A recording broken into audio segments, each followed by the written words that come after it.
Okay, good evening, everyone.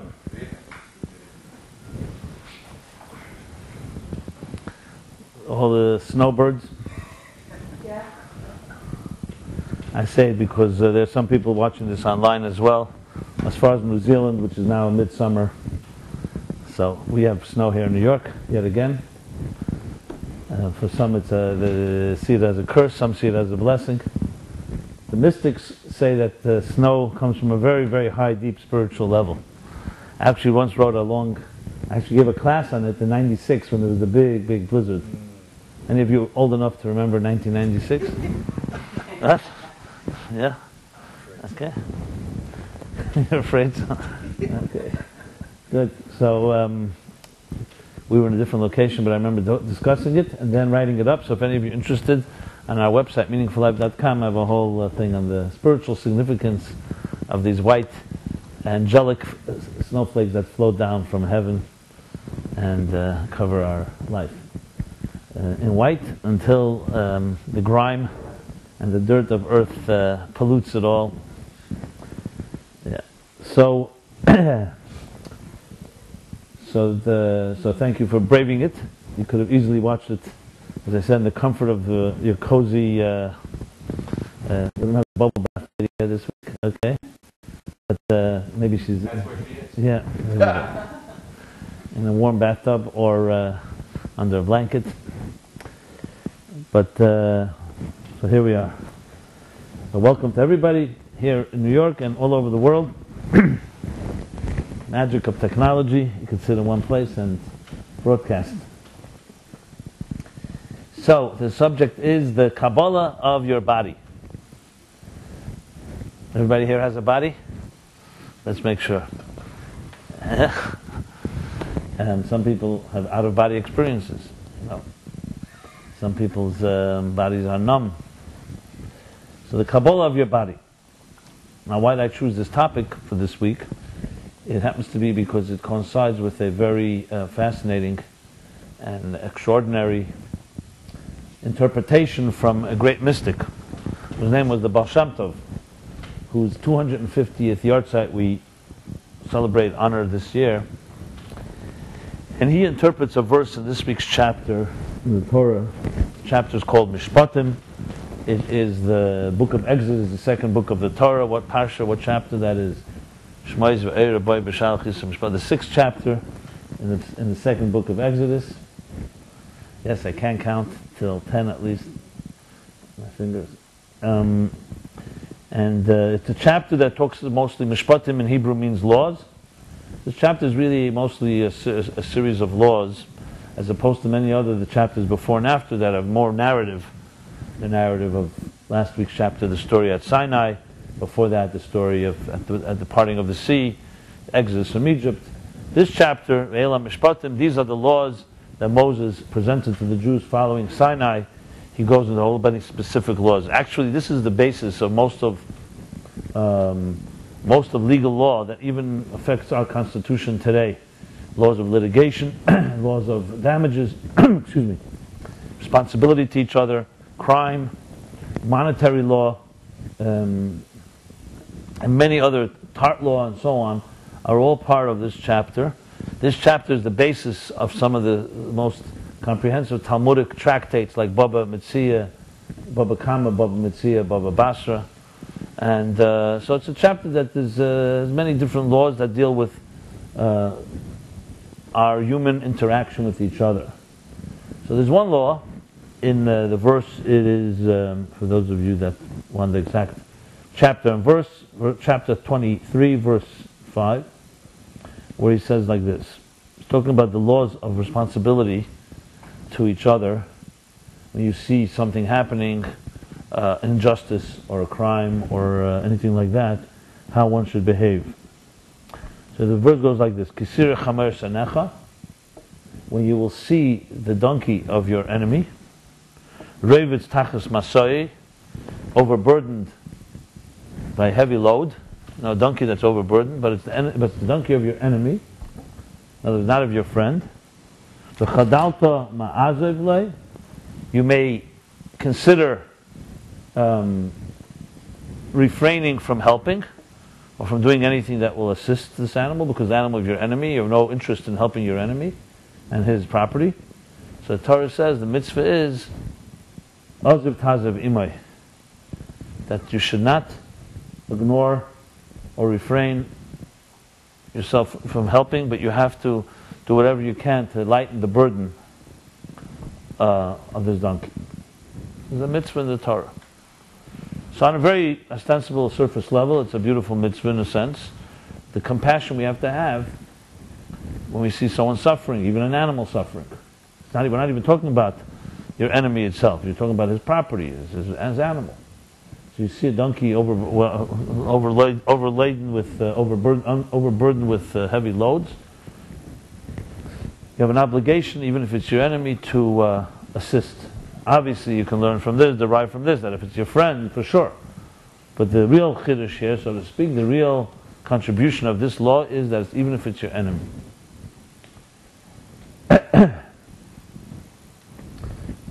The humorists like to ask the question, what happens if you see your enemy overburdened with weight? What do you do then?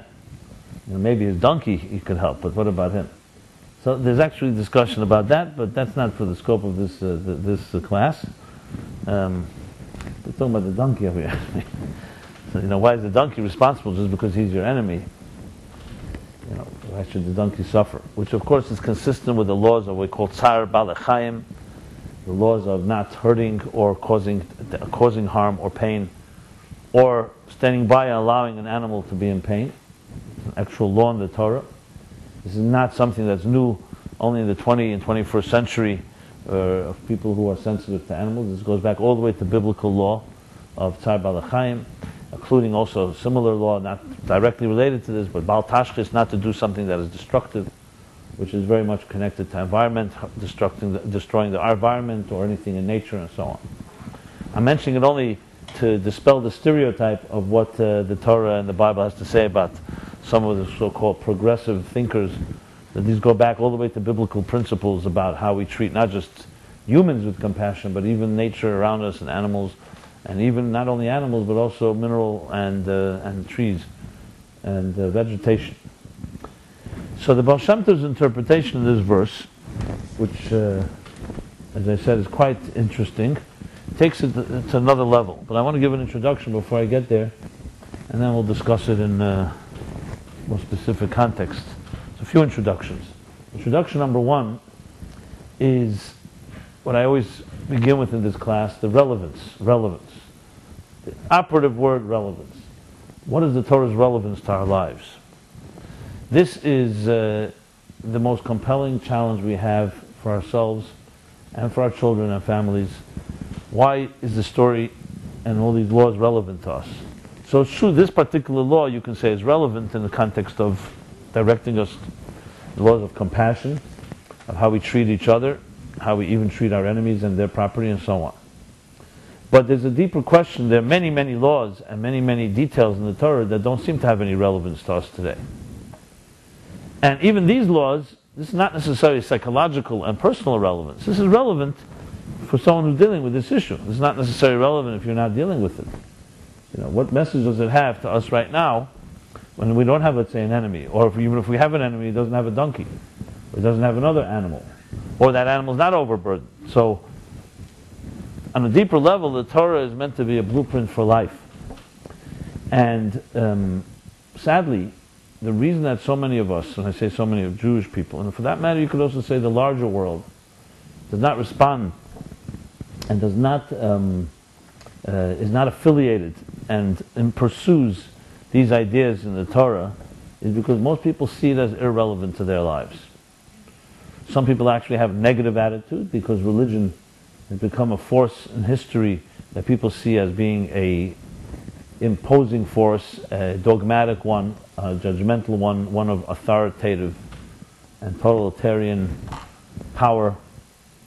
And in the last few centuries, in the so-called war of science against religion or reason and faith and reason, there's been a backlash, in a sense, against religious concepts, and especially when you look around and you see people who so-called purportedly are religious, and you don't necessarily find them to be more refined or role models, someone you want to respect.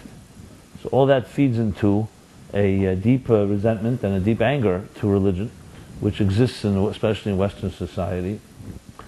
So clearly, the only answer to that is that that the people that are misrepresenting it, well, the Torah itself remains this obscure book that really does have like the best kept secret of not only relevant but deeply, profoundly relevant messages and lessons to our own psychological, emotional, personal lives. And this is true across the board, as I said before, not just for people who are unaffiliated or secular, but even people growing up in religious communities often are, not everybody's programmed, but many are programmed, and it's very mechanical and very robotic type of Judaism.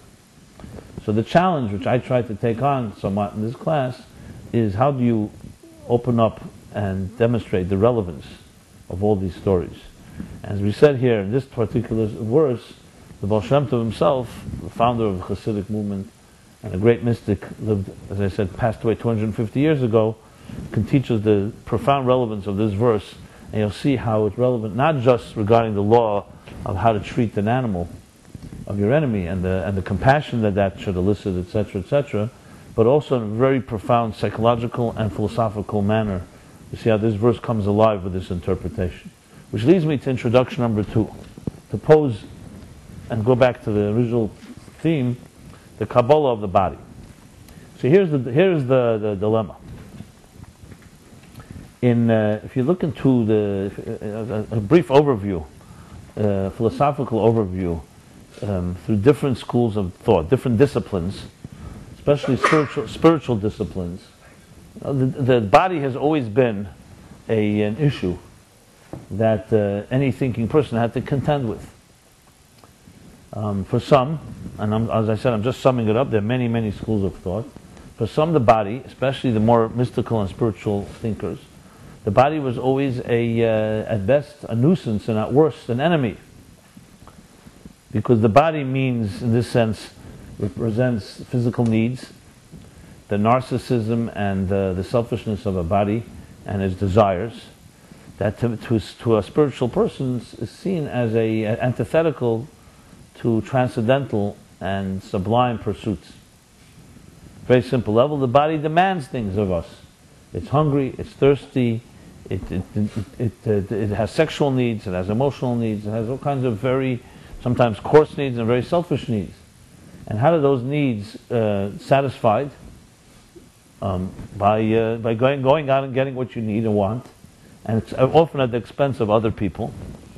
So you can say basically each of us is a separate individual, and in our own selfish, own need to self-interest, which is the broader sense of our own body and our own physical needs, we, in a sense, are always compromising somebody else. However, perhaps in a healthy environment, you can have a coexistence where we write some laws that, you don't kill me, I don't kill you, type of thing, red lights and green lights, so we don't all destroy each other. But it's a world that's driven by the cardinal rule of the survival of the fittest, and every single body, B-O-D-Y, every individual, every entity is out for itself. This is considered to be a very prevailing view. And as I said, any mystic or spiritual person will say this is antithetical to what it means to live a fulfilling spiritual life. Where in a spiritual life, the focus is not on you, but on what you serve. Not about you, how much you give, not just how much you take. So the body in that sense, the body and materialism is seen as a direct adversary to anything that is spiritual or transcendental. Adversary or adversary? Yeah. Now, to break it down even further, for example, if you go into Christian thought, and again there are many variations, and I don't want to in any way be too sweeping and generic here, but Christian thought, the human body is considered to be the source of sin. So it's what they call the necessary evil. A body that was affected when Adam and Eve ate from the tree of knowledge, that created the original sin, and the body and its temptations and its desires, we call the sins of the flesh. Flesh is another name for body. So flesh, the power of the flesh, and that becomes something, a formidable force. So particularly in Christianity, the way to deal with that often is that what they associate, especially in Catholicism, Orthodox Catholicism, is the whole idea what they call the body of that Jew, in a sense, sanctifies the body of everybody who's sinful. So without going into the Christian theology here, but the body is seen as a sinful force. The flesh is seen as a negative, as controlled by the devil. Flesh and the devil, as the titles go. And therefore, the body in that sense is seen as maybe a necessary evil, and therefore has to be cleansed, it has to be atoned for, and it has to be continuously watched. But it's definitely not a sacred force in a person's life. And then you have, for example, the other extreme. You go to the Greeks. The Greeks worship the body. On the Olympics, and you see even the statues of the time, they worship the human body. They saw that as a type of almost a godly thing. They went almost to the other extreme. They turned the body into a godly thing. So you see here the body in history. And as I say body, I mean in the broadest sense of the word. I mean full body as opposed to the soul of the human being, flesh, body, and so on. The flesh and bones and so on. You see different extremes of how it was treated and how it was looked at. What about in our society today? How do we look at the human body? So I'm not talking now about from a medical perspective that the human body is a fascinating machine with unbelievable design and all that aspect of it. But how is the human body looked at today? You could ask the same question. What is sexuality like? Many people identify sexuality with the body. Very few people will identify sexuality with the soul. See, the body has desires, the body has needs, and sexuality is a very physical thing. It's not just a platonic relationship. It has a physical element to it, a very physical element to it. And it's not just you love somebody with your mind. It's consummated in a very physical sense. And when we identify, we say the sins of the flesh, that is considered to be sexuality. So how does our society look at it? It's a question that not many people ask, because it's uncomfortable for many to talk about, But this is not. It's hard to discuss the exceptions, but across the board, pretty much in the Western world. I'm not talking about the Eastern world, which is a different attitude altogether. But in the Western world, most of us grow up with a certain puritanistic, which comes from the early Christians, attitude to sexuality, which is there's some shame and guilt and ugliness connected to it. Which is why you'll go to many modern therapeutic books on the neurosis. Many say sexual neurosis is something that comes from this guilt that is a byproduct of religion and faith and so on, that has basically created this type of guilt around sexuality. So when you talk about the sexual revolution in the 60s, that was like a liberation from the church and from the religious authorities who imposed their attitudes that sex or the body and the flesh is a necessary evil. And if you really want to be a spiritual person, who is the highest, who are considered to be the leaders of the Christian world, are people who are celibate, officially. So in other words, the great religious aspiration is not to have a sexual life, to give your life, your flesh to God, as they would put it, to give your body to God, not to a woman or to a man. This is considered to be the highest level. In Judaism, for example, which we'll soon discuss, of course, as a matter of fact, not only is that not acceptable, celibacy, but the great leaders, whether it's the Sanhedrin, the rabbis on the great Supreme Court, or the high priest, or Moses, all the great leaders in Judaism had to be married, have marital relations, and have sexual relations. They had to have it, not just optional. So it's pretty antithetical how Judaism looks at sexuality. So that clearly from there you can see that sexuality and flesh is not necessarily evil. It could be used in the evil way, like anything can, but it's not inherently evil, or else the Judaism would claim and argue that then all the rabbis and teachers and leaders and priests and so on, Kohanim, should all be celibate for the same reason. I'm not here trying to make a comparison. I'm just really using this as a point of reference in discussing the body and its force. So then, how do we look at this body? So what is the story in our days today? The fact is, and I've discussed this with many, many professionals, they say most people carry a type of sexual guilt in their lives, and that is the root of all the neurosis, and we have to free that up. What does that mean? Some argue that sexuality should be just free sexuality, no more regulations, no guidelines. The flesh, let it do whatever it desires. That's the healthiest thing. Some people make that argument. Not some, but many. Some don't want to quite put it that way because it sounds too permissive. So they couch it in other terms. And then you have the other extreme. We'll call it, let's say, the more religious extreme, or the more, what they call the more right-wing approach, where no, sexuality is something that has to be controlled and regulated, and not something that you should just freely exercise, like, as I said, sexual revolution connected to freedom and just being yourself, and it should be connected to a type of answering to a higher authority. You know, there was a book, maybe 20 years ago, a guy wrote a book, Does God Belong in the Bedroom? Which is a very raging theme in America, you know, and ultimately it comes down to there were times, even in the United States, there's still some archaic laws that control certain sexuality. Obviously it's not practical and so not easy to enforce. But the question is, should a government or should a body of law control and regulate sexuality and flesh because of the so-called dangers around it, and so we're not talking about child pornography now or other things like that there's pretty much a consensus on that matter because of the danger to children, which itself is somewhat hypocritical. You know, exactly when does a child become an adult, and so on. I'm not trying to suggest that they should get rid of those laws, but that's another story. Exactly when do you determine that sexuality is not just free? You know, when some person turns 15, 18, 21, when they can vote, when they can drink, when they can drive, what exactly defines sexual maturity? Obviously, this is not an easy issue to debate, but I just want to point out how our society is struggling with the issue of the body and the flesh as well. And there's no real resolution to this topic.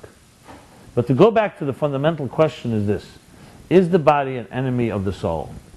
Is your body, is your flesh, is your physical life antithetical to your spiritual life and to God? That's the big question.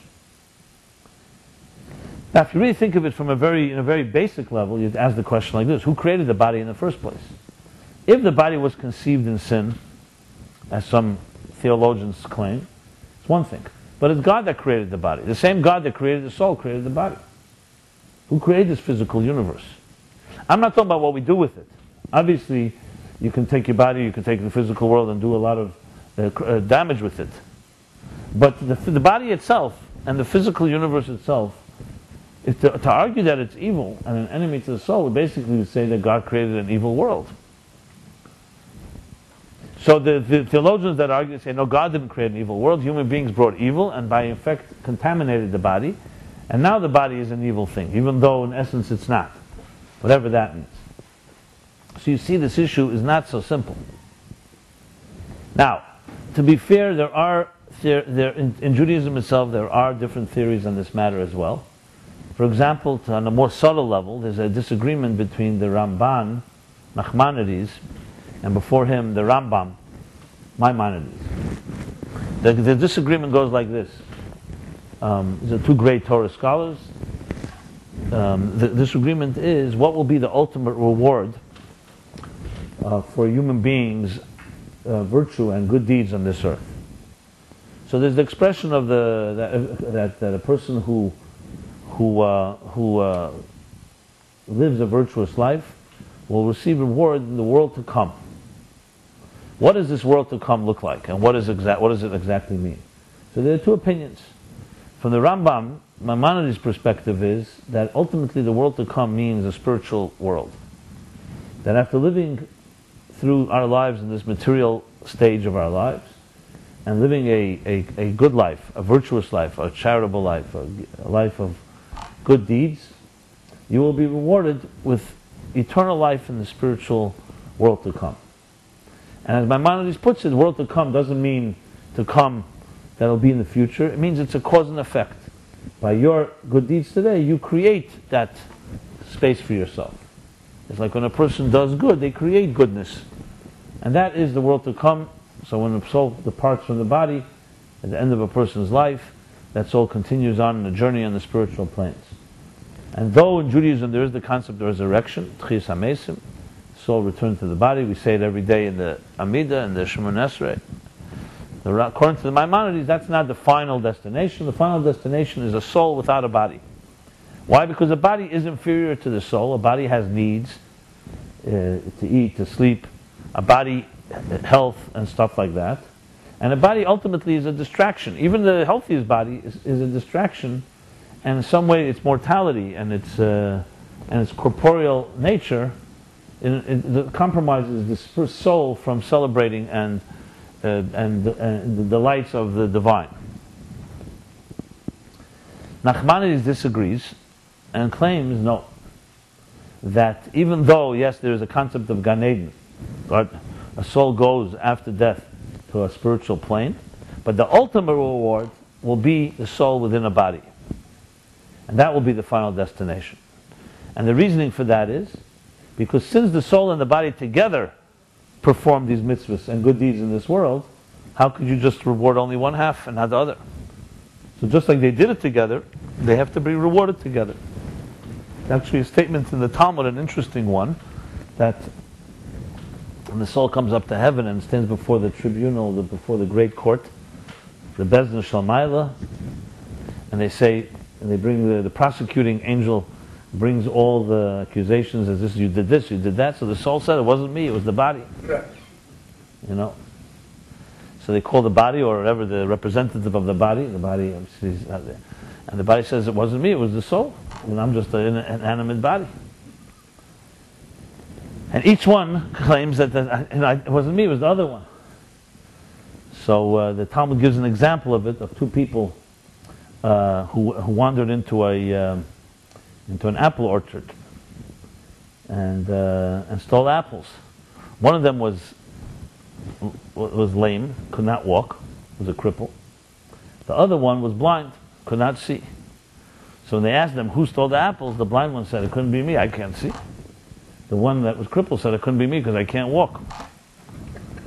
So the Talmud says, interesting answer, says, you know what? Put the cripple on top of the shoulders of the blind one and judge them together, because that's probably what happened. What happened was the person who couldn't walk but he could see told the blind one where to go. They took the apple. So just as they did it together, they're judged together. So the same thing the Talmud says with the body and soul. You know what? We'll take them both together. I understand the soul on its own couldn't do anything because it's not physical. It can't do any crime. The body on its own can't do anything because it doesn't have any. It's not animated. It's just a corpse. So we put them together, and so just as it is in the negative, the same in the positive, and that's what the Ramban says, that ultimately reward has to be fair. If two people participated, or two forces participated in a good deed, it would not be fair to just reward one without the other. But on a deeper level, what is the difference of their opinions? So this is discussed in the Kabbalistic books, namely Avodas HaKodesh from Ibn Gabbai and others. And the final consensus is that not Maimonides is right, but Nachmanides is right. What is their fundamental disagreement? It's not just a technical one, who's going to get rewarded. It's whether the body ultimately is a partner in a spiritual journey or it's not. That's the question. The question I was posing earlier. So on a subtle level, even within Jewish thought, you also have different opinions. Because on one argument, you could say the body is just as I said before, a nuisance. A soul without a body doesn't have to sleep, doesn't have to eat, doesn't have to go to doctors, doesn't have other worries and anxieties, and it can just spend all its time in basking in spiritual light. The body has all kinds of needs, all kinds of distractions. The argument can be made. That's what Maimonides is saying. Therefore, the soul is the superior. But Nachmanides sees it a little deeper, and this is what the Kabbalists say. He sees the power within the body, even though ostensibly the body seems like a negative, but in truth, within it lays potent, powerful energy that, when it's harnessed, can reach heights that the soul can never reach on its own. And this is the key to the discussion here.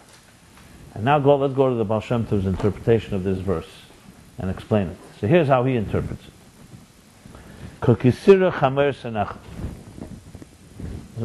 Every word is precise here. It says here, as I said, the literal interpretation seems to be the donkey of your enemy. But it could also be read, Kisira Chamer. Chamer, in Hebrew, the word Chamer is also the word Chemer. It means coarse materialism. It means the body. It refers to flesh, basically. Chemer. Chemer HaGuf is the expression. It refers to anything that is of coarse physicality, materialism. So you interpret like this, Kisira, when you will observe and look closely at your body and at the physical universe, Senacha, you'll see it's your enemy. It resists and refuses everything the soul wants. A soul may be interested in helping another person. The body says, no, I'm not interested, I have my own needs. A soul may be interested in studying or praying or doing something divine, and the body has its own agenda. So your body, when you look at it, you'll see it as your enemy. And you see it all the time. Now, many people bemoan the fact that they wish they had more time for their soul, but their body has needs. And remember, body doesn't just mean physical needs, it means also the need to make a living, to pay your bills, to commute, to shop, everything that the physical world demands on us. Who does not have a challenge like that? It's the greatest challenge in life, that even though your values and standards may be very high, you just don't have the time. Because the body, in its broadest sense, your physical world has many demands that it places on us. And it's constantly beckoning and constantly demanding its needs to be met. We're not even discussing the seductions of the material world and its power, the temptations of the flesh and other types of temptations. So the Baal Shem Tov is addressing this, and that's what the verse is saying. Kisira Chamer, when you look at this, at the coarse material world, Senach, you'll see it's your enemy. And the Rebbe's Tachas Masoi continues and says, and not only that, it is overburdened by anything that's spiritual. Not only does it resist it, but when you try to offer something to the body that's spiritual, it's not interested. It has its own stuff. We all have these two voices within us. I'm sure you can identify times. Not interested, it has its own agenda. You tell the body, and I say the body again, I mean the physical selfish universe, listen, you have to submit, or you have to acknowledge a higher presence. And it's not all about me. The ego doesn't want to accept that it's not all about me. You may say, sometimes I'll compromise a bit. But the coarse body, the way in its fullest intensity, is overburdened by any type of spirituality and spiritual demands and so on. So all that will cause you to say, V'chadalta ma'azav lei. You will therefore consider and say to yourself, why should I go and help this body? It's my enemy. You want to avoid it altogether, which can be, number one, maybe the choice of a life of asceticism. Some people chose, like I said earlier, those mystics that argue that the body is an enemy to the soul. They say, so therefore the consequence of that is, the conclusion is, you have to live a life that's, avoid the body's needs. It's called asceticism, meaning living like a monastic life, separating yourself from the rat race, the rush hour of the marketplace of Wall Street. Get out of that whole potentially corrupt environment and greed and all that drives this material world. So by separating yourself from the seductive forces of materialism is the key way to grow. So you're really basically saying exactly that, because you see your body as your enemy, you see the physical as the enemy, and you see it all overburdened by spirituality. The choice is, if you want to live a spiritual life, you must separate yourself from, as much as possible, from the body. To go a step further, there were those, and even today you have in some cultures, the idea of physical penance, where they physically torture the body, and they either through fasting or through physical lashes or other ways of afflicting yourself in order to break the body's hold on us. There are schools of thought that argue that, and that after a while, when you do that, when you destroy the body through pain, through causing pain to the body, and through depriving it, you ultimately weaken its hold on you. Now, especially in the East, Eastern thought, I mentioned Western before, Eastern thought, not all go with the approach of penance, the way I just described, afflicting your body and hurting your body, but The idea of recognizing that materialism is not where it's at, and separating yourself from it, is considered to be a very place that people aspire to. The type of separating, not to be taken, not to be seduced by the material world. So all this goes into this category that Baal Shem Tov says, "V'chadalta ma'azav loi," that when you see it all as enemy, you may just choose the ascetic life, ignoring the body and its needs, or you may choose something even more, actually hurting and trying to weakening the stranglehold of your body and physical needs, or you may choose some other options, and I'll mention them as well. Another option would be the other extreme. The other extreme is called compartmentalization, which is what many of us do. We say, okay, the body's my enemy, but I have to give, but I do need to eat and sleep, I need to satisfy some of it, and I reserve certain moments in my week, or my day, or my life, that I satisfy my soul. So create compartmentalization. So in a way you're also ignoring the body. You're just learning to live at peace with it and say, you know what, give the body its time, but I will reserve moments, weekends and stuff like that. Some people see Shabbat that way. 6 days of the week you're immersed in work, you have no choice, basically following the rules and the laws of the universe, of this physical universe. Come Shabbat, we try to, as much as possible, avoid the material immersion. How you reconcile that with eating good shont and shirna b'Shabbos tainug, and making sure you rest a little extra, and you get if your body's needs fulfilled in Shabbos way, that's another story. But the way Shabbos is meant to be is meant to be a spiritual day as opposed to the 6 days of the week.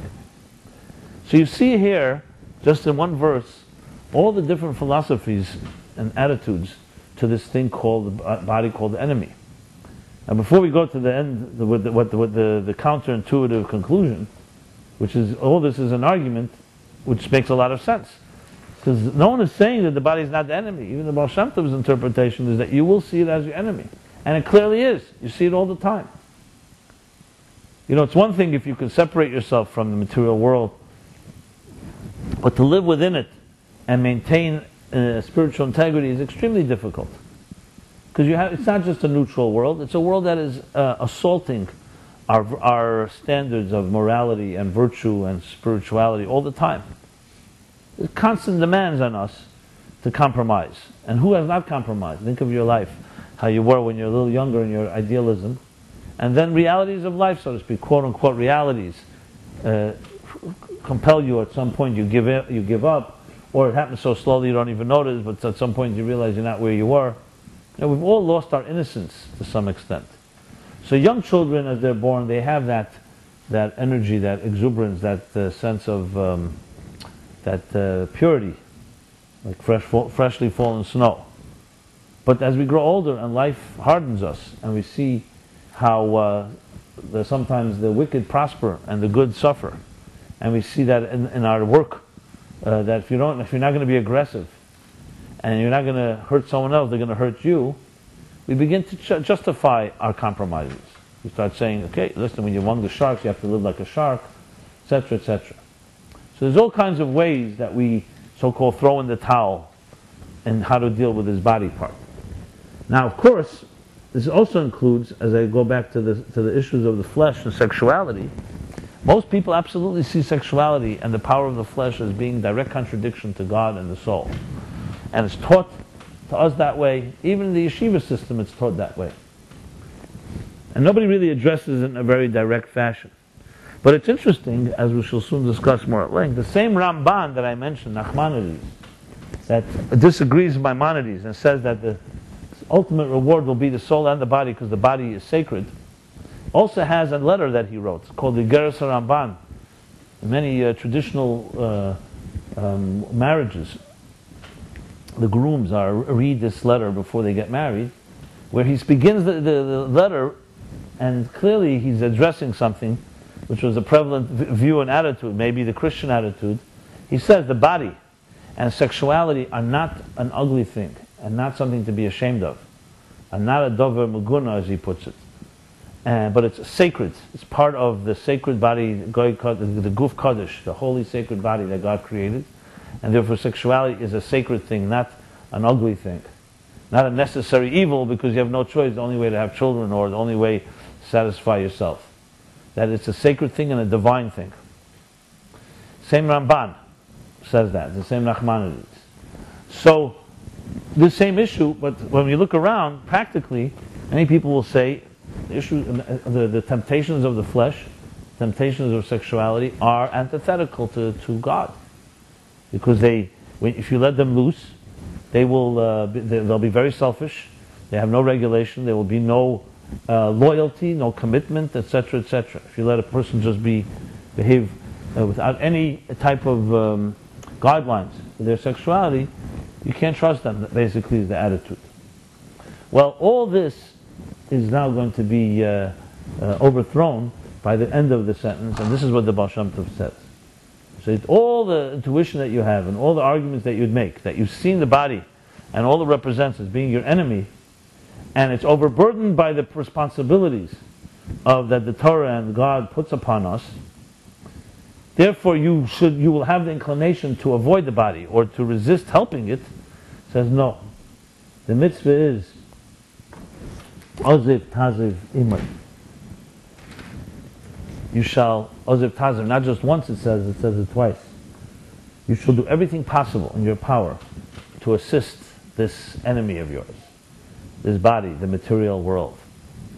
That's how the Baal Shem Tov says. In other words, don't break it or afflict it or in any way destroy it because you see it as an enemy. Don't ignore it. Don't just compartmentalize and resign yourself that you can't do anything with it. But this body that you were given and this physical world in which you live has within it unbelievable power that you can harness and channel and turn into a divine force. That's what I want to explain, how that's possible. Because I've been making an argument for the last, how long? Okay, a while. Fine. That the body is an enemy, and even in this verse it says it's an enemy. So why should you help it? Why should you aid and help this body that is your enemy? What would you do if you have an enemy? So you're told you have a sworn enemy in your midst. The minimum you do is avoid it and run away. The maximum is you go to war. And you vanquish your enemy before it vanquishes you. And you know for sure this is your enemy. We're not talking about you're not sure. You're going to try some diplomacy. You know this is a sworn enemy. So here the Torah is saying it's a sworn enemy, this body, this chamar, and it initially seems to be antithetical to everything you want to achieve. We're talking about what your soul wants to achieve in this world. So it's unheard of that you should go ahead and assist your enemy. Why would you go do such a thing? The answer is, I'm just curious, why, if it's sacred, why is the Torah referred to the because one second. First of all the question is the other way around. If it's sacred, why is it you see most people don't live spiritual lives? That's really the question. The fact is, we have to prove that it's sacred. We don't have to prove that the body and the flesh can do plenty of damage. Imagine you take away all sexual transgressions and sins and temptations and all the body's desires and needs. What kind of world would we have? We'd have a world that's perfect. Everything comes from people's selfish material needs. It starts with that. It starts innocent.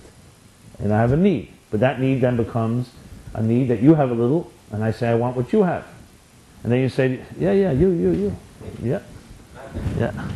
And you just turn, let's cut to the chase. I don't want to use the most extreme example, but I will. The Holocaust.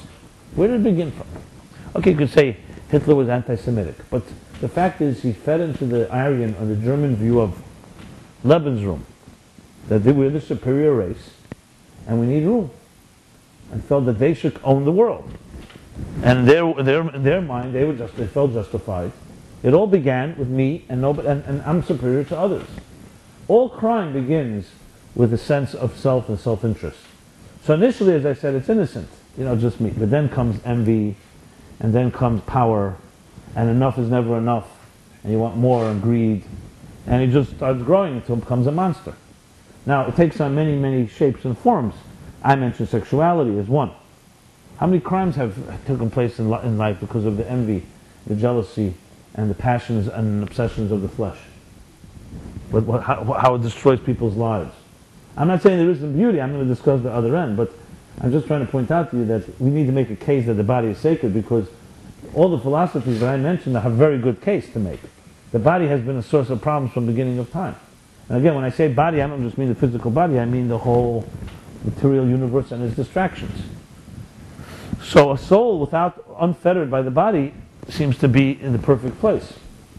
So it makes a lot of sense. That's why the Torah has to come and tell us, don't ignore this body as much as it's your enemy. So ostensibly there's no question the body is an enemy. The question is what we do with it. So the end is, you have to do everything possible to assist it. Now that's what I want to discuss. What does that mean? Maybe I should finish the explanation, because it may answer some of the questions that you have, because I didn't really finish, It's not, this is, so let me finish this and then I'll take some questions. So here's the story. The way the Kabbalists and the Hasidic masters explain it is that God created two forces in existence. One we'll call energy and one we'll call matter. Sometimes the words used for it in Kabbalistic terminology is light and containers, eres and kelim. Energy and vessels, or energy and container. Essentially, it's a body and a soul. Everything in existence has a body and a soul. Not just human beings. You look at a book, the pages of the book, the letters on the page are the body. The soul is the message and the spirit of what the book conveys. When I speak right now, the words that come out of my mouth are the body, the language. But it's conveying a spirit, a message, a feeling, an idea. So everything in life has the energy of the entity and it has the manifestation of the entity. So even in the deepest root of things, as they begin in the root of all of existence, the way the Kabbalists explain how it starts in the beginning of the cosmic order, it all begins with one divine entity, in a way creating two forces. One that would be like the container, and one would be the energy. In a perfect world, these two are seamless and are necessary. So a perfect song or a perfect word that I would be saying right now would be my exactly measured words that express an idea, not more and not less than necessary. And that's whenever you see a beautiful object or a beautiful message being conveyed, you'll see the container and the energy are exactly aligned with each other. Whenever you see something's off, from this perspective you can say it may have too much energy and too little container, or may have too much container and too little energy. Or sometimes you could say too much quantity and too little quality. Too much quality and too little quantity. So in this world that we live in, we need to have the combination of the two. So in the perfect world, the way it is, let's call it in the divine head, in the divine source of it all, energy and container are two forces that understand the need to complement each other. But what happens when they lose sight of that fact and they have two different agendas? To use a simple example of marketing, we live in a world where Madison Avenue cynics will say, it doesn't matter what happened, it matters what people think happened. There you go, that's called deception, basically. Duplicity. So in the root of things, an energy and a container can never go off in two different directions. So today you can have someone can offer you a package, and you think this package looks so beautiful, and it could have within it poison. Like I like to think of it as a sugar-coated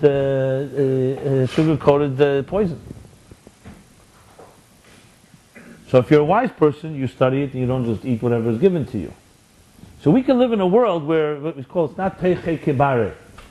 What you see is not what you get. Teiche kibare means when your inside and outside are seamless, or reflect one another. In the Talmud it talks about a certain rabbi that he would not have any students in his academy, in his study hall, that were not, their insides and outsides were not consistent. In other words, the idea, what we call echad bepeh, echad belev, that you say one thing with your mouth and another with your heart, he would not tolerate that. And there were other teachers that did accept students like that. Now we live in a world of duplicity. As I said earlier, children until they become jaded and disappointed and lied to, are seamless. That's why a child will tell you exactly what they see and what they hear. They don't hide things. They don't know. What you see is what you get. A child is sad, it cries. It's happy, it laughs. A child will not lie on its own until it learns from an adult to lie. And when it sees an adult subtly doesn't approve of something being said and sees that you could not say it, a child learns to create two. So we are dual personalities. At what point do we become duplicitous creatures? Which means you can smile to someone and then stab them in the back. I'm not saying everyone does that, but you could do it. That's a point where the dichotomy is complete. The containers and the lights are two different directions. Beautiful people that we are attracted to. I don't just mean physical beauty.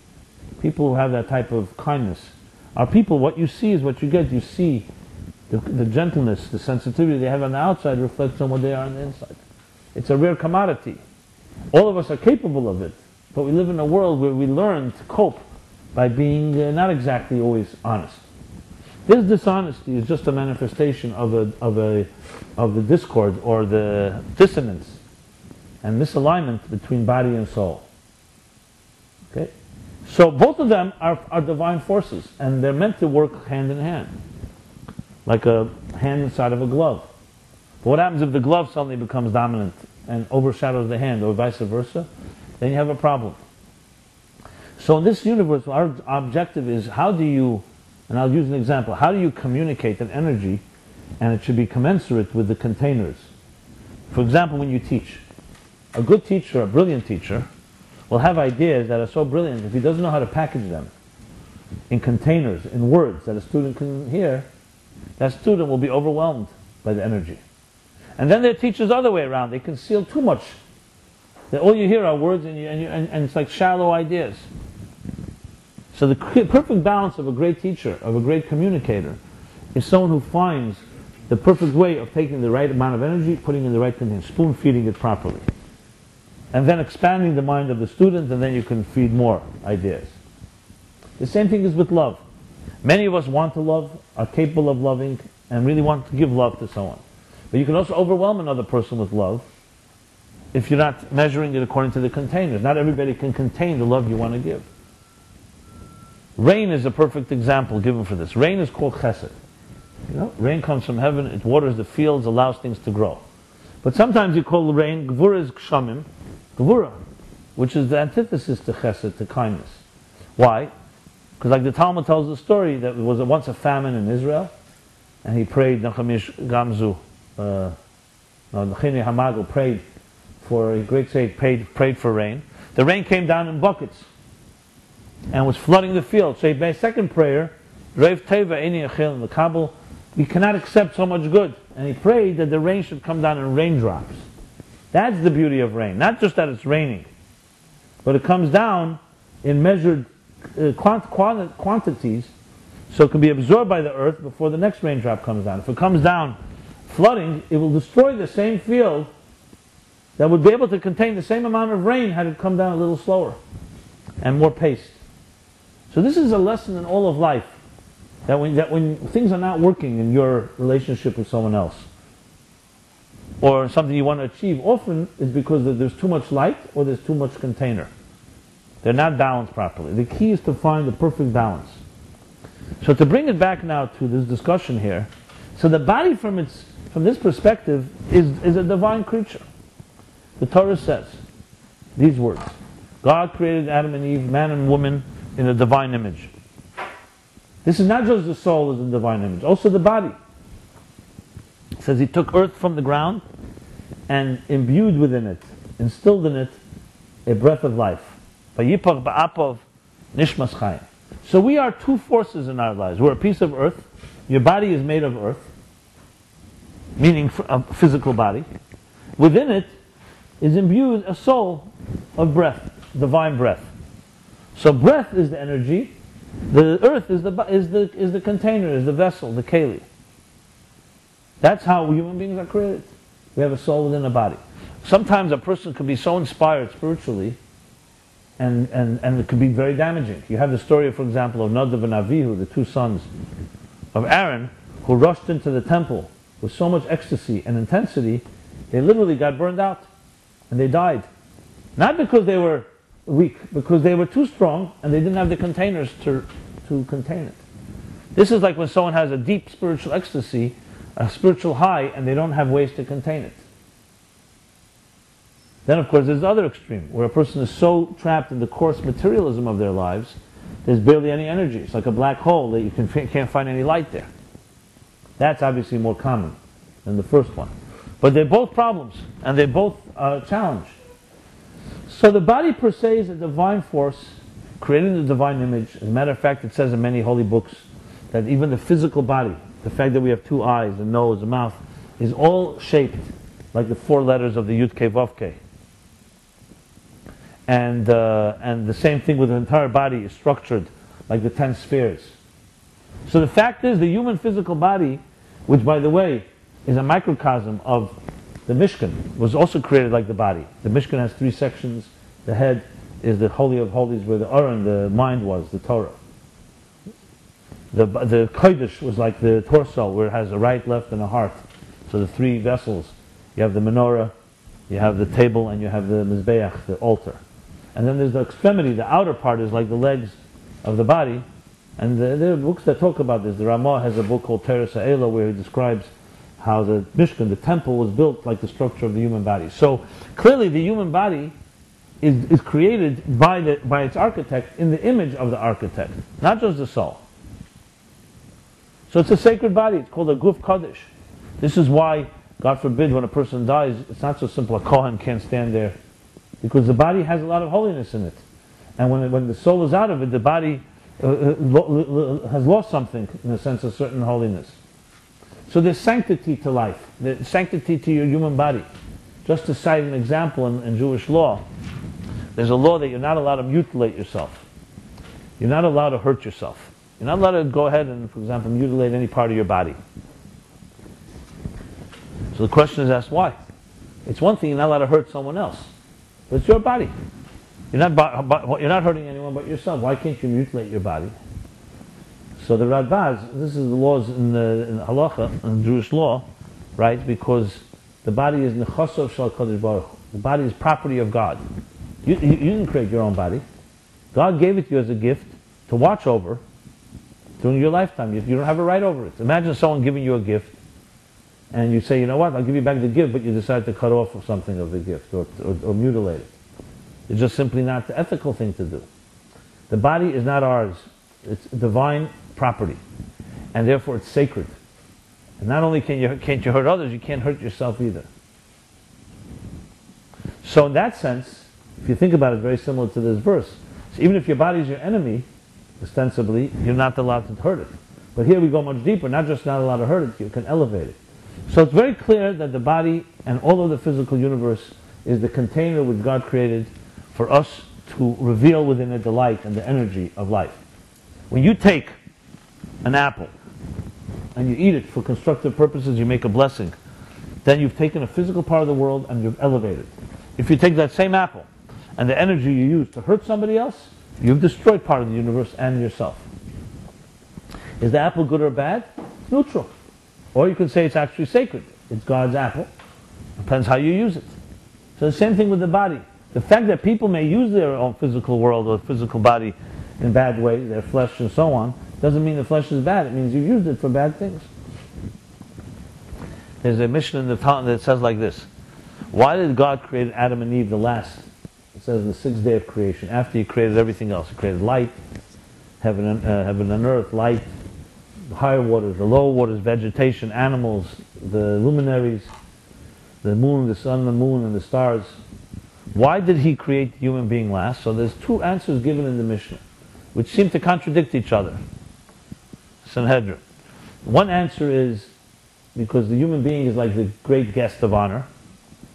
So when you invite a guest to your table, you don't first invite the guest and then set the table. First you set the table and then you invite the guest. Bear that in mind next time you do a party. The second answer the Talmud, the Mishnah gives, is that in case a person sins, it's a lesson in humility. Don't think you're so great. Even a small, lowly insect, Yitush Kadmucha, even a lowly insect was created before you. Now these 2 answers seem to contradict each other. First is the guest of honor, the human being elevates the whole world. The second answer is that the human being can be lowlier than an insect. Because an insect never transgressed, and you have. That's why you have a Hasidic saying, when a wicked person walks on cobblestones, the stones cry out, "What right do you have to walk on us? We never transgressed. What right do you, who transgressed against the Creator, have a right to walk on us?" When you tear off an apple and you eat it and use it for selfish reasons, the apple can have a very, very big complaint against you. What right did you have to tear me off? I was not doing anything wrong.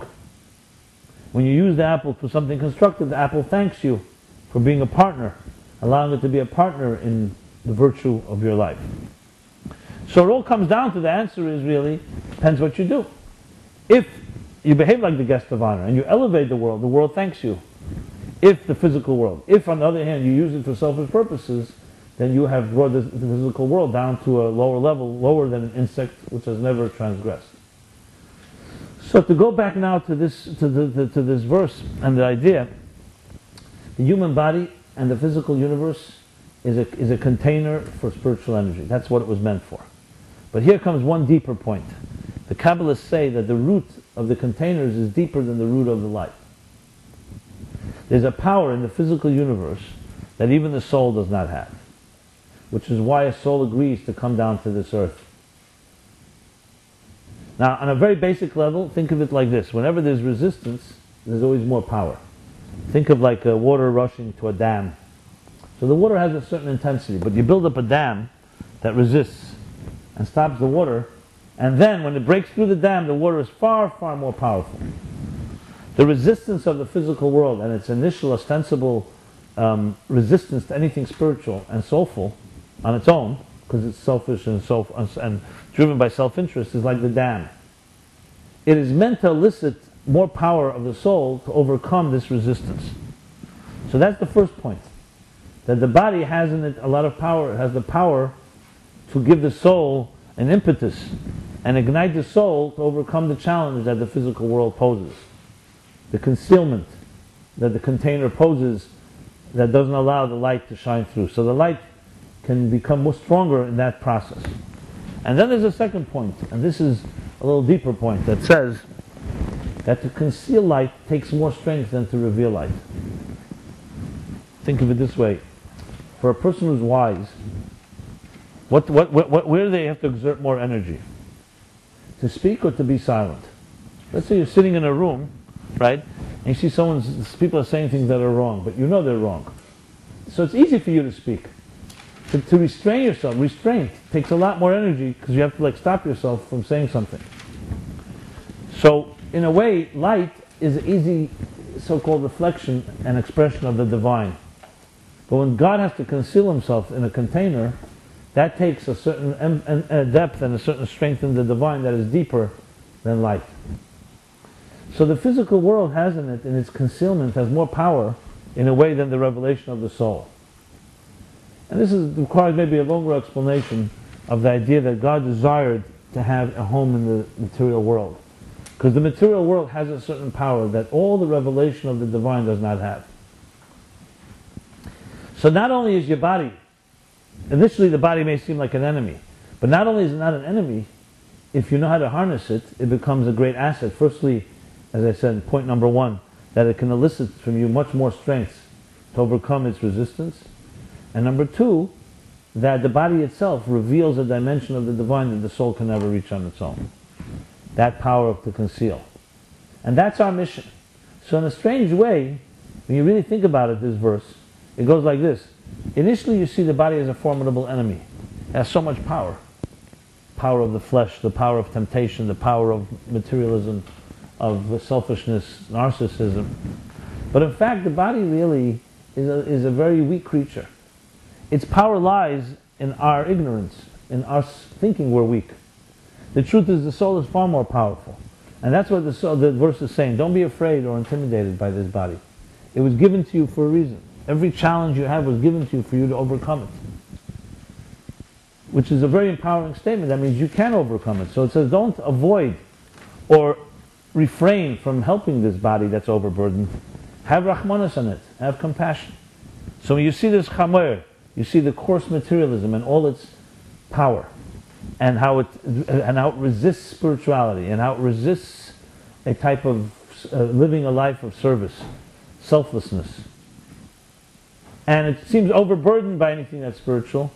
So instead of feeling that this is like that this is an equal, and that you should reject it because it's your enemy, look with compassion and say, look how I feel so sad for this body that cannot appreciate what it was really created for.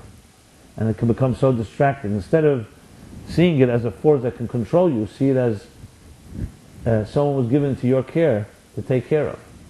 You know, like think of like a stranger moving into your house. So initially you may think the stranger is more powerful than you.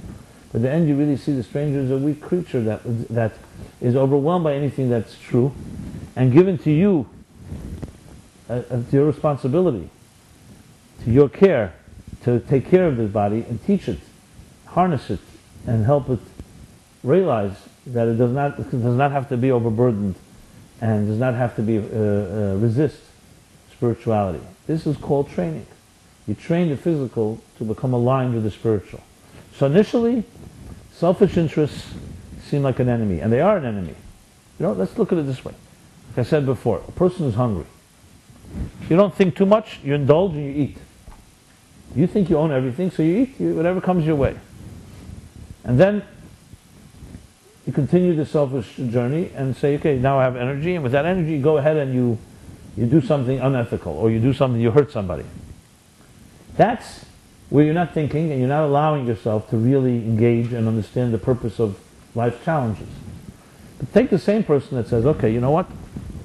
Before I indulge in this piece of food for my body's needs, I realize that not on bread alone does man live, that the apple or the food has in it power, that if I tap into it, I make a blessing. I'm patient. Instead of indulging, I use the energy for something constructive. There you've harnessed the physical. So instead of escaping, you can say, you know what, I just won't eat. Or I'll just avoid indulging. That's not enough. You have to engage this material. The same thing is, let's take money. Money, is it a good thing or a bad thing? So there are schools of thought. As you know, you have what Jesus says in Christianity, you have that the pauper shall inherit, the meek shall inherit the earth. And poverty is actually considered a virtue. Wealth is considered an evil. What does Judaism have to say about wealth and prosperity? It says it's a blessing. Well, we see that wealth corrupts people, almost without any exception. What corrupts people is not the wealth. What corrupts people is people corrupt people. Wealth is like anything. It's like a neutral thing, like the apple in the tree, or like technology. Depends how you use it. Yes, the formidable power of wealth, because it gives you the illusion that it's all me. Like the Torah says, don't think that you're self-created. So there's a formidable challenge. When you're blessed with something, very easy to convince yourself you're a self-made man. You don't owe anyone anything. God did not bless you. It's all about you. Like the guy that's looking for a parking place, you know, and then he can't find one. So he says to God, he prays to God and says, you know, I'll do an extra mitzvah if you find me a parking place. And suddenly a parking place opens up. He says to God, forget the deal. You know? When we become successful, the great challenge that we have is that we think we're self-made. We think we earned it. It means that we're better than other people. And you see that all the time. How do you overcome that challenge? Judaism says, don't think that wealth is not a blessing. It's a blessing, but every blessing comes with a challenge. The challenge is to realize this was given to you as a gift from above. Moses was the greatest man that ever lived on earth, the most humble man at the same time. How could he be both humble and so great? Because he said to himself, he wasn't delusional. He didn't say, I don't have strengths. He was not a man of low self-esteem, not to confuse low self-esteem with humility. Humility is strength. Low self-esteem is weakness. He said to himself, I know I have all these strengths. I know that God chose me. I know I received the Torah at Sinai. I know I led the Jews out of Egypt. He knew all his qualities. He was not delusional. But he said to himself that these were given to me. They're not my own. They were a gift from above. And if someone else was given this gift, they would have done better than I.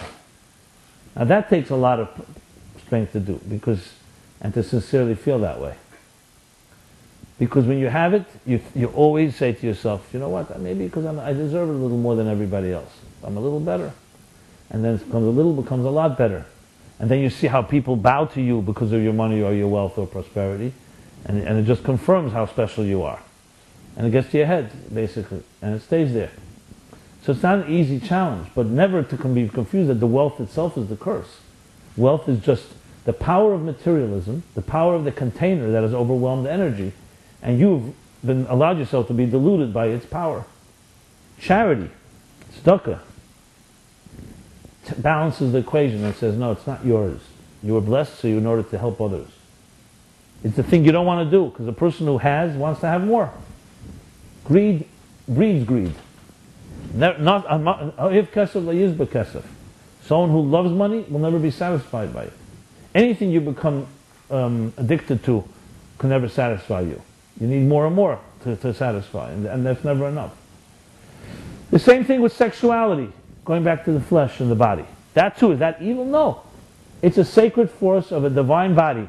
However, if the container becomes divorced of the soul, if sexuality loses its soul, then it becomes raw, coarse, chamoyer, without intimacy. That's called raw sexuality without intimacy. Yes, the flesh on that it could become the source of all sin. Not because the flesh itself is sinful, because the flesh can create the illusion that it's separate. It's all about me. Someone who's in an obsessive situation, sexually obsessive especially, it becomes so dominant and so powerful, nothing matters at that moment. Probably most of you don't know what I'm talking about, but there's that type of obsession that exists in this material world. And that obsession becomes so controlling, afterwards you're surprised how much it can control. That's the power. Not because the sexuality per se is a bad thing, it's because it's a container, and the container, when it's not guided by the soul and the spirit, it's like a body without a soul, it's like a ship without a captain. So it becomes sexuality divorced of intimacy, and then it becomes divorced of commitment. It's all about getting my needs met, whatever that need may be right now. So you have here the story of life, basically, that all these things can seem to be your enemy, the flesh, the money, the materialism, everything I just described, and the Baal Shem Tov says, but it's not.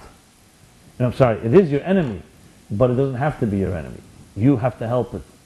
Look at it as a Rahmana's case, as a container that's lost its way, as a powerful body, has a lot of temptation, has a lot of selfishness, but it needs direction. It's like a child without a teacher, like a ship without a captain. And you, the soul, can help harness it, teach it, train it to become aligned with the soul's purpose.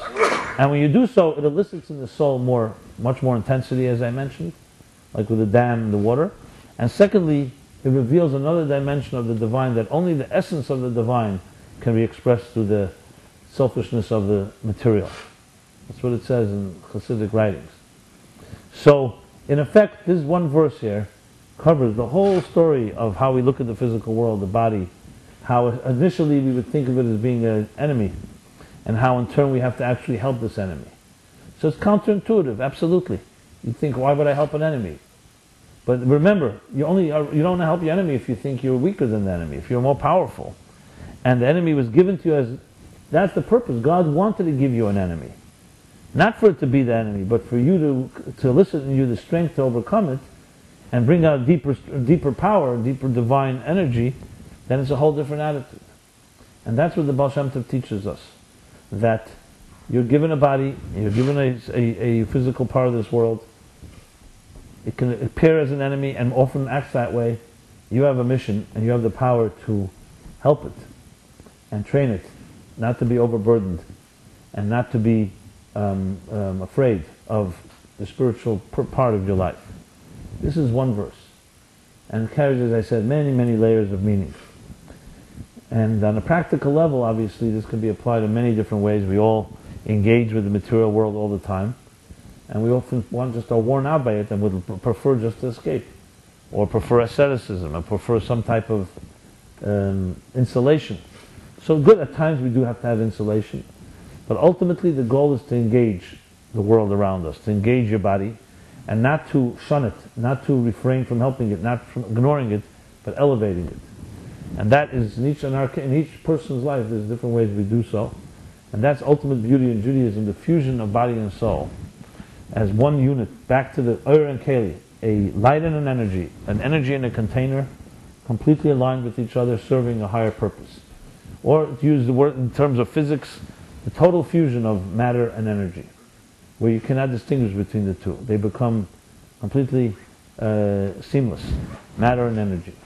Whenever you see real, as I said, real power in this world, you read a book, for example, there's a point where you don't even recognize that you're turning pages and reading letters. Because the ideas are so much flowing through the words to you that it becomes like almost invisible. That's like an example.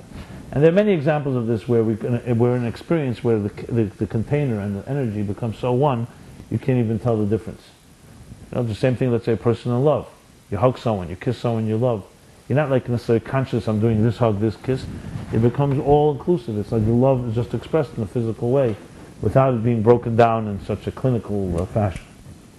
So, as I said, I'll be happy to take some questions, and then I'll sum up and with a few final words. Since you wanted to ask something, go ahead. My question, I think it was answered, was simply, is it an issue that you're given this quote-unquote enemy so that you can transform it into an asset, that kind of thing? Absolutely. You're given this enemy to transform it into an asset and allow it to bring out the best in you. Yes, Barry. More of a scientific level, say when you're born into this world, your brain is the only premature organ of the body. It's only 25% developed. You don't have a whole brain in your head till you're 5. It doesn't get wired enough to develop into reading ability till you're 10. And then it's your whole brain and body is not wired. That culminates in consciousness until you're about 20.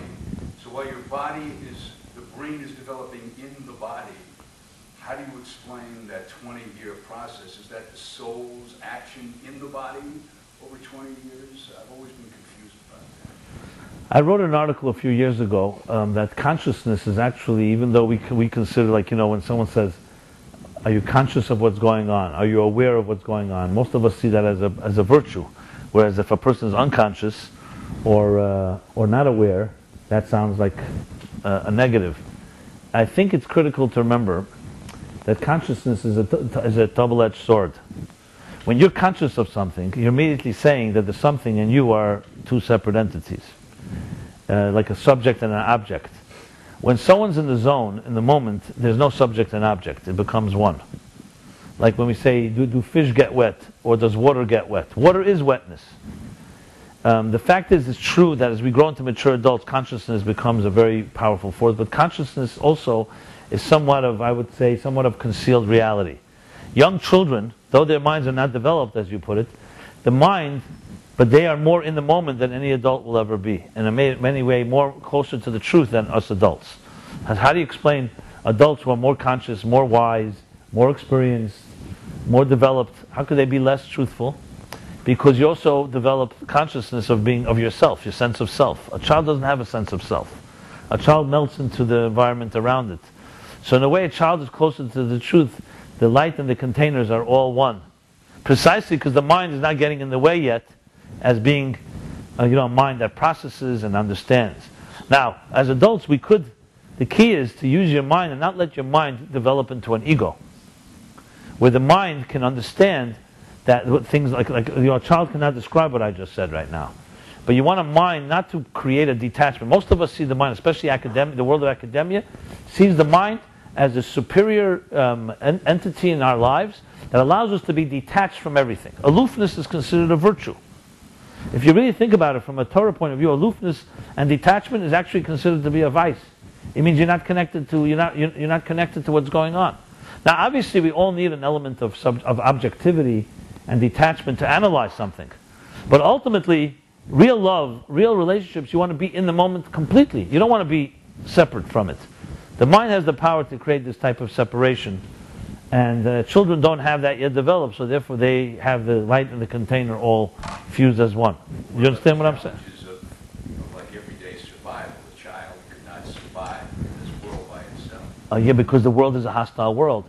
Let's put it this way. If there were no adults in this world, even though we know the story of the Lord and the flies, how the children turn on each other, but I would argue if there were only children in this world, we'd have a pretty good world. Obviously, children don't have the experience of how you develop things and how you build things. But if it was a world of the Garden of Eden without any temptations and stuff like that, children are very much aligned with that type of innocence. The problem is we don't live in an innocent world. So children are going to be, when you don't live in an innocent world, innocent people are going to get hurt in a cruel and hostile universe. But adults create hostility and cruelty, and the mind is a big part of that cruelty. The negative part, the mind as creating this type of separation and so on. Now, like anything, the mind is not evil. The mind, as I said, is also part of who we are. If you realize and don't take your mind as an end in itself, but simply as an organ, as a tool, like a computer that can process and analyze information well, then the mind becomes an unbelievable asset in the process. But if I'm given the choice, I spend more time with children than with adults. So that's why I spend time with all of you and with myself, the inner child within all of us. I meant that as a compliment, by the way, not as the inner child within us all that loves to brave the snow and so on. So, any other questions? So to sum it all up, let's say this.